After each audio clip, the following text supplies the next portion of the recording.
All right, here we go. We have a big weekend for the WWE in Chicago. We had NXT Takeover Chicago and Backlash 2017 SmackDown brand pay-per-view.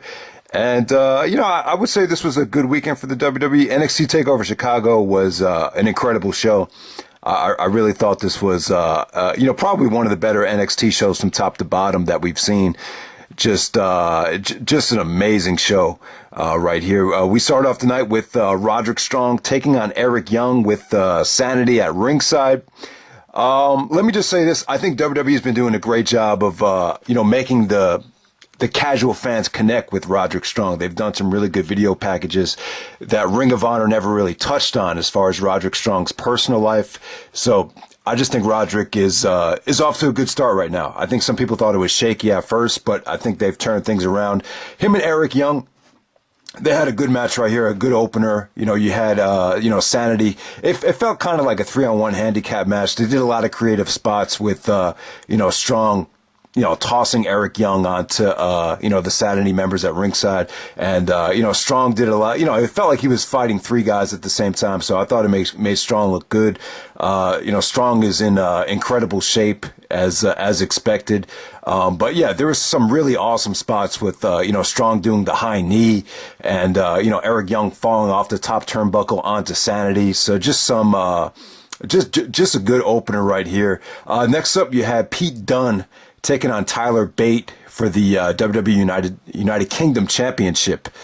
And, this was awesome. You had Jim Ross and Nigel McGuinness on commentary. And let me just say, Nigel and Jim Ross, man, this is a commentary team where I think they found something special.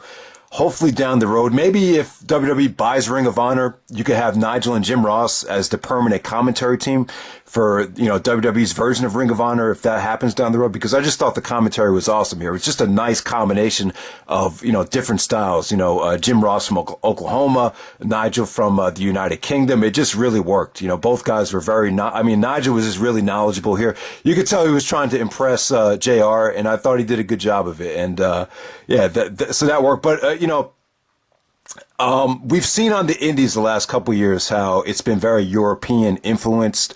I think the PWG in particular, I think they decided that, this is where the talent is. You saw guys like Zack Sabre Jr., Marty Scurll, several talented gentlemen from overseas kind of carry promotions like PWG. And, this is the WWE's been, they've noticed that as well. And you have, you had that United Kingdom Championship tournament back in January. And for the first time, they're allowing these, guys from the UK to actually show what they can do on a WWE pay-per-view. And, this worked out really well. This was incredible. I'm going to give this 4.5 stars. This is definitely a match of the year candidate right here. But man, just the, Nigel's commentary was great. How he was explaining the submission work here. There was just a lot of awesome counters, great high spots. The sequence where they were just, punching each other, came off great. Just felt like a real fight. The crowd was incredible here. You could watch this match over and over again for 15 minutes. This was, just awesome stuff. And, Pete Dunne went over here, and I have to say, he really has that I don't give a fuck mentality. The guy looks like he's out of prison. He looks like he could have went to prison. He just really looks like a hard ass badass. And, him and Tyler Bate, they just rocked the house. So congrats to these guys. These guys had the match of the weekend. This is probably going to end up being one of the best WWE matches of the year without a doubt. So everyone go check this match out. These guys stole the show. What more can I say about it? And the commentary between JR and Nigel was so good that they got to hire Jim Ross as how they have part-timers like Brock Lesnar, Undertaker. Maybe they could start doing like part-time announcers. And, JR could kind of, be a part-timer in that regard. So there we go with that. Next up, you had Asuka taking on Ruby Riot and Nikki Cross. So Asuka's officially a heel now. This is kind of one of the things I've noticed over the years is when you have a babyface that turns heel, has a new character direction, then you put him in a triple threat match with just two random people. The story and the match is usually always about, the heel retaining. And that's pretty much what it was here. I just thought the match was very predictable.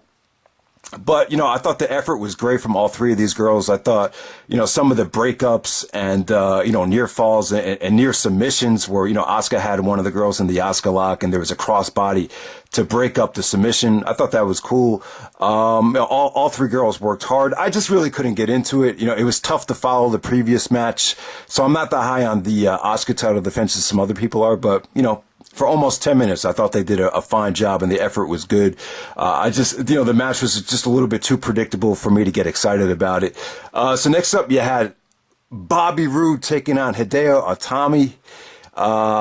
You guys, for some of you that don't know, Kenta, Hideo Itami is, he's one of my favorite wrestlers of all time. He probably is my favorite active wrestler if I think about it, but one of the things I've noticed, like a lot of my favorite wrestlers and NBA players, they always get hurt. My favorite NBA players are Derrick Rose, the former MVP once upon a time, and Kobe Bryant. But you look at those two guys, they've had so many injury problems over the last couple of years. And my favorite wrestlers are Kurt Angle, Chris Benoit, Bryan Danielson, Kenta. Think about it too. Those guys are always hurt. They've had so many injury problems. So it's kind of like, what does that say about myself that I'm attracted to these guys that always get hurt? Maybe I'm just attracted to guys that are reckless and just give 100% all the time. It has something to do with that. But, this is kind of like, Hideo Itami and Kenta kind of starting all over again. He's just been out of the limelight for so many years now with all these injuries. It's kind of like, I don't know. I just felt kind of like a disconnection with him and the fans. And the funny thing about Kenta is he really doesn't, fit the WWE style. He wrestles such a stiff, strong style. My first Ring of Honor show, I remember talking to a guy and he was like, the Ring of Honor needs to get more personality out of Kenta. So there's always been somewhat criticism about his personality as well. So it's kind of, I always thought it was kind of funny how he signed with the WWE. I always thought it was kind of an odd fit, but it just feels like Kenta's kind of starting all over again. Bobby Roode isn't the ideal opponent for Kenta. He really needs to be in the ring with someone like a Bryan Danielson or someone like, someone that wrestles, someone that could take a lot of beating and a lot of punishment. Roode is very methodical. He's a very smart wrestler. He tries to do as little as possible and makes it try to mean as more than the other guy. So it's a weird matchup. A contrast of styles here, but, the crowd wasn't great here. I thought there was more Roode support than Itami support, which is a shame. I think Roode is one of these guys that, I just feel like the hype and the entrance is a lot better than the wrestler. But give Roode credit. He's a smart guy. He wrestles a very safe, smart style, and he's in the best shape of his life right now. So I'll give him credit. He's really, he's in the hottest, he's having the hottest run of his career right now. So give him credit. The match, I thought the match was good though. I'm going to give this 4 stars. I like it more than most people do. I'm taking the crowd reaction out of it here. I was just really into the selling. I thought Roode's selling of some of Kenta's kicks to the shoulder were just incredible. There was times where I thought Roode really got hurt. I thought Kenta looked good though, man. I really thought he looked good. I hated the go to sleep spot because the fans started chanting CM Punk, and it's just kind of disappointing to me how many fans just don't do their research. If you guys don't know, CM Punk's favorite wrestler when he was in Ring of Honor was Kenta. He even said, if Kenta's going to come to Ring of Honor, then I'm going to be his first opponent. The funny thing is, CM Punk and Kenta never wrestled in Ring of Honor because Punk was already in the WWE when Kenta made his debut at Final Battle 2005. So it never happened.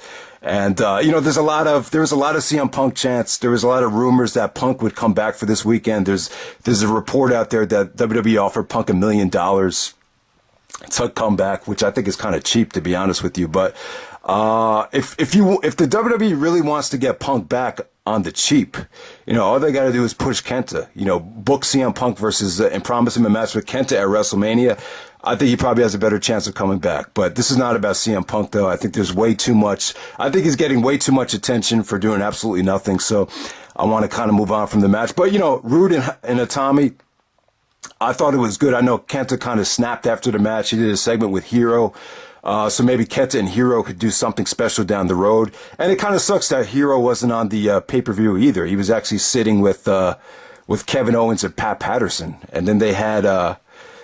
who else? He was sitting with Sami Zayne. Then they had Kevin Owens sitting with the guy from the Milwaukee Brewers, who actually is, suspected of doing steroids, but he's actually taking piss tests to prove that he's not on steroids because he's leading the National League in home runs. So that's just an interesting side note right there. But yeah, I thought Roode and Itami was better than people are giving it credit for. I just thought the selling was great, and I was just really into it. But let's just move on from there. We had the Authors of Pain tag team champions taking on DIY, Johnny Gargano and Tommaso Ciampa in the ladder match. I didn't think about the heel turn before the match started. It totally took me by surprise. But I don't know. I was kind of like, why does this need to be a ladder match? But as the match happened, it ended up being a great match. I just, you've never really seen guys this heavy and this jacked up before in a ladder match, especially in a tag team setting. So it had a really different feel. I thought there was a lot of, Nigel was doing commentary, so he kind of cringed, and he looked like it was hard for him to watch some of the spots, especially with Gargano taking that ladder to the face. That looked really brutal. I love looked like Tommaso was going for a German on one of the Authors of Pain, and he kind of countered it into a rock bottom as he threw him on top of the ladder. That was a brutal spot, especially if he took the German. Thank God he didn't take the German. That would have been kind of risky. But also loved the spot where DIY was hanging from the belts, and then they did a double power bomb, the double buckle bomb, whatever they call it, and they won the match. That kind of took the life out of the crowd. So you kind of knew something was happening. It just seemed like a really dark way to end the pay-per-view with the Authors of Pain going over. But yeah, I thought the Tommaso Ciampa heel turn was incredible. I think this is one of the best heel turns you've seen in quite some time. To me, it really reminded me of Triple H turning on Orton. I really felt like it had that type of evilness to it. And it kind of makes you look at Ring of Honor and scratch your head and saying, you had this guy Tommaso Ciampa on the roster for how many years? And he just did nothing over there. And to me, this wasn't just about WWE's booking. I think this is more about Ciampa. When he turned on Gargano, it was just brutal. And his to me, his facial expressions and Tommaso Ciampa's aura about him, that's what really sold the segment for me. He just came off like such a prick, very evil. You got that feeling of evil, which you don't really get from the WWEs nowadays. And I just thought that worked. Gargano took some incredible bumps during that heel turn. But yeah, great heel turn, great main event, great show. I really, really thought this was awesome. So let's move on from there. We get to Backlash 2017. It's a SmackDown brand pay-per-view. So, yeah, I'm glad that Backlash is back.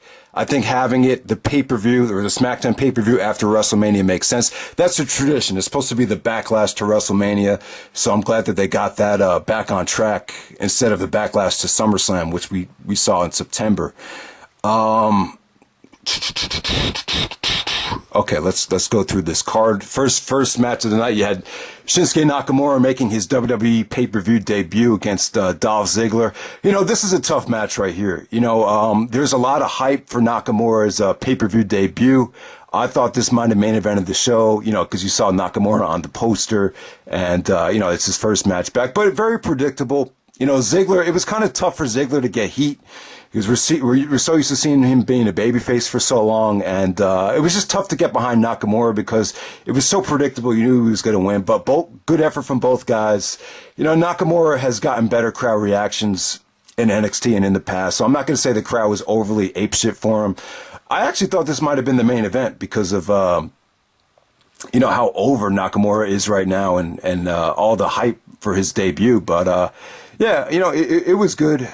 It was, thing about it is it kind of reminded me of like a Triple H versus Booker T from SummerSlam 2007 where, Triple H's first pay-per-view back, you just knew who was going over and how it was going to go. So that kind of hurt the match. So, not the match of the year candidate that you would envision Nakamura to having. I think he needs to be in the ring with certain guys for you to get that Nakamura feeling that you got from New Japan. And I just don't think him and Dolph were a perfect mix, but, give Ziggler credit for going out there doing the job. And I thought he looked good. It wasn't a total squash. Ziggler did get a lot of nice offense in, and we move on from here. So next up, you had the Usos taking on Breezango. I'm not going to spend a lot of time on this. This was more of a comedy match at first with Tyler Breeze dressing up as a grandmother. There was some Let's Go Grandma chants. But, once it got serious, it was exciting. It was a nice execution with the finish, and the Usos retained, so I was fine with it. Next up, you had Sami Zayn and Baron Corbin. Yeah, a kind of tough on the crowd reaction here. I don't think Zayn really got as much support as he expected. It really took the fans were really not into this at first. Corbin was pretty dominant here, hit a lot of nice, power moves on Zayn, with Zayn kicking out.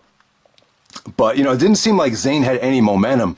Then all of a sudden he kind of got a kick up on Corbin, and then he hit him with an awesome Yakuza kick to get the win, which kind of came out of nowhere. So that was a great finish. But the match as a whole, I just thought Zayn could have, got the crowd more invested in this match. I just felt like it was a little bit rushed, to be honest with you. But they did get some time out there. I just expected better from both guys. Maybe this could have been better off as the opener.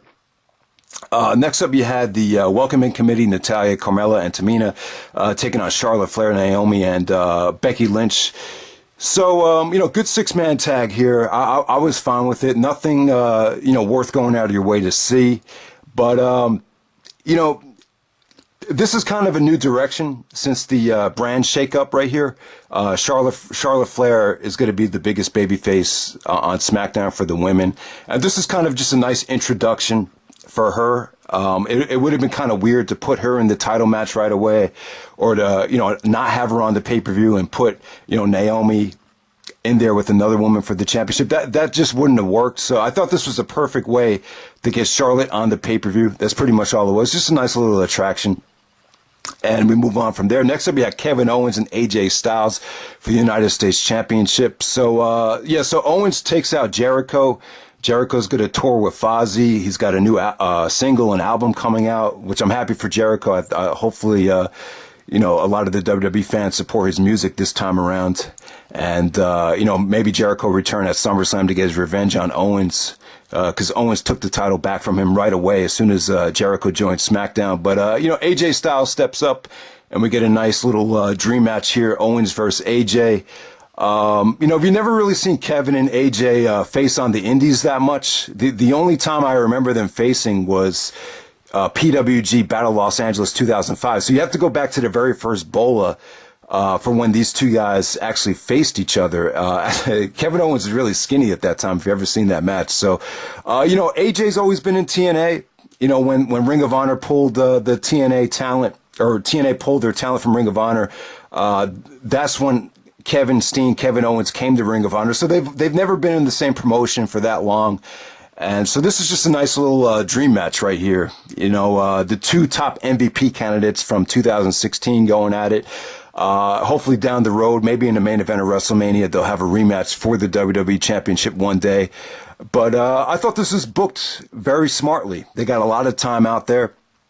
It was a slow burn, but there's a lot of creative spots with, AJ going for the Styles Clash on the outside of the ring apron. Looked like he was going to take Owens was going to take that Styles Clash, but Owens countered it and went to work on AJ's knee. And that came into effect at the end of the match, where AJ actually got stuck inside the Spanish announce table, and he got tangled up in a bunch of wires. And Owens retains the title by countout, which was fun. This is something that they used to do back in the 80s a lot. Almost every single match ended by, count out or disqualification back in the 80s, or even in the early 90s. So I think it's smart. I think it's smart to utilize the count out from time to time. You have two very valuable commodities here, and I just don't think it would have been smart to have AJ lose or Owens lose right away. I think Owens is a strong heel right now. Even though he's a United States Championship, it doesn't feel like it's a downgrade for when he was a Universal Championship. It really doesn't. I think the way he defeated Jericho has kept him as a monster heel, and this just makes him look strong. It makes AJ look strong too, because AJ didn't really lose. I don't think you want either guy to lose right away. So hopefully they have a rematch down the road. But I thought the match was long and good. I thought there was a lot of it wasn't very fast paced, but there were so many good spots that kept you engaged, and just like to see a rematch down the road. I actually thought this was the match of the night by far. Next up, we have Luke Harper taking on Erik Rowan. So we have a Wyatt singles match. I think True Slayer said this, that the Wyatts they're just better off together than they are as single stars. And I completely agree. When the Wyatts were facing the Shield, that's when they were at their hottest. No one really cares about these guys having a singles match at a pay-per-view. I thought the effort was good, but the crowd reaction and the overall investment from the crowd just wasn't there. And it wasn't an awful match. It wasn't the worst thing in the world. It's just it just felt like filler to me. Next up, you had Randy Orton taking on Jinder Mahal for the WWE Championship, and it's kind of like you wondered yourself, why did they do this? Why did they do that in the WWE? And sometimes those questions, they don't really get answered until several months down the road, and now it makes sense. If you wanted to have Jinder Mahal win the championship, the best option would have been from Randy Orton. And it definitely makes a lot of sense now as to why they kind of went with Orton and Wyatt at WrestleMania. And they put the title back on Orton. Let me talk about this. Jinder Mahal win the championship here. This is an experiment that's been kind of debated and talked about for a long time. Back in 2005, Muhammad Hassan was supposed to win the WWE title from, who was it? Was it The Undertaker or Batista? I think he was supposed to win it from Batista at SummerSlam 2005. He did a segment with The Undertaker where there was a terrorist angle, and UPN decided that they would, I don't know, I guess they were going to sue the WWE, or they threatened the WWE that if they didn't fire Hassan right away, that something would have happened legally with the company. So I can't remember the exact details of it. So bottom line is the Muhammad Hassan Championship experiment didn't happen. So now 12 years later, they kind of do it again. This guy's gimmick isn't as over the top as Hassan, and the good thing about this is, the WWE they're trying to make a good business decision here. I think they're noticing that the country is becoming very diverse. If a lot of you guys go to, Los Angeles or New York City, you'll notice that a lot of the people that work there are of Middle Eastern descent, whether they be cab drivers, whether they have their own convenience stores or whatever they're doing to making a living. It's just, the Asian population and the Middle Eastern population is definitely growing in cities like Los Angeles and New York. And I think the WWE is, realizing that, and they want to capitalize on it. So, Randy Orton's kind of had his time in the sun. I really thought it was kind of awkward seeing him as a babyface in this role. The match as a whole, I thought it was a good story, but, as far as wrestling goes, it wasn't anything spectacular. There was some good selling from Orton with the shoulder. I just thought the whole match was a little bit awkward overall, but there was some creative spots, and I felt the story very, very engaging. Orton's suplexes on the Singh brothers was crazy. He actually dropped one of the guys on his head on the announce table. Even Orton, did you see Orton's facial expression? He was like, "Oh God, that looked nasty." But I thought the finish was good. After Orton double DDT both guys, Jinder hit his finish on Orton. Came off pretty good. Jinder had a lot of crowd support here. It was about 50-50. There was a lot of "Let's go Jinder" chants. So good stuff right there. I thought, I just don't see Randy Orton being a long-term babyface at this stage. I don't really know where Orton goes from here. I think he'll probably be better suited as being like a part-timer. Maybe just have him wrestle at, every other pay-per-view or just the major pay-per-views. I just think he's earned that at this point in his career. And so there we go with that. I thought, Backlash this wasn't a great pay-per-view. I say it was very, very average. Some of the matches actually Nakamura and Ziggler was really kind of a letdown looking back on it. Owens and AJ really the only thing worth going out of your way to see, but I can see some people being upset about that finish, to be honest with you. So I don't know how that's going to be received, but NXT TakeOver Chicago, man, incredible show. Backlash, not a pay-per-view of the year candidate, but definitely worth checking out, though. I would say it was interesting because of the main event and because of Nakamura's debut, and Owens and AJ is somewhat of a dream match. So there we go with that. Hope you guys enjoyed the review, and